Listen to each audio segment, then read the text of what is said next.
Hi everyone, welcome back to my new video. সামনে তো উল্টো রথ, তোমরা সবাই রথ টানতে বেরাচ্ছ তো কাল। মাসির বাড়িতে 8 দিন কাটিয়ে জগন্নাথ দেব ভাই বোন সমেত পুনরায় রথে চড়ে মহা সমারোহে শ্রীক্ষেত্রের উদ্দেশ্যে গমন করবেন কাল। কিন্তু আপনারা কি জানেন কে এই জগন্নাথ দেবের মাসি? পুরীর দুই প্রান্তে অবস্থিত দুটি মন্দির, এক প্রান্তে প্রভু জগন্নাথের শ্রীক্ষেত্র এবং অন্যদিকে রয়েছে গন্ডিচা মন্দির। এই গন্ডিচাই জগন্নাথ, বলরাম ও সুভদ্রার মাসি বলে পরিচিত।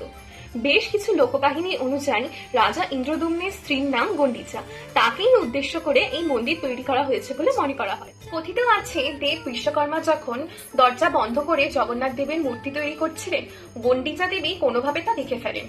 অর্ধসমাপ্ত মূর্তি দেখে তিনি রাজাকে অনুরোধ করেন আরো একটি মন্দির নির্মাণের জন্য। আমাদের প্রভু জগন্নাথ তাদের ভক্তিতে প্রসন্ন হয়ে বছরের 7 দিন শ্রীক্ষেত্র থেকে বেরিয়ে গন্ডিচার মন্দিরে কাটিয়ে যাওয়ার কথা দিয়েছিলেন। সেই থেকেই নাকি রথযাত্রা এবং প্রভুর গন্ডিচার মন্দিরে 7 দিন কাটানোর প্রচলন রয়েছে। আবার অনেকেই মনে করেন এই মন্দির আসলে স্থানীয় এক দেবীর, তার নামই গন্ডিচা। তিনি দেবী দুর্গার এক রূপ। ওড়িয়া ভাষায় গুটি বসন্ত রোগকে গন্ডি বলা হয়। এই দেবী গন্ডিচা আসলে সেই রোগ নিরাময়েরই দেবী। 7 দিন ধরে প্রভু জগন্নাথের জন্য একাধিক উৎসবের আয়োজন করা হয় এই গন্ডিচার মন্দিরে।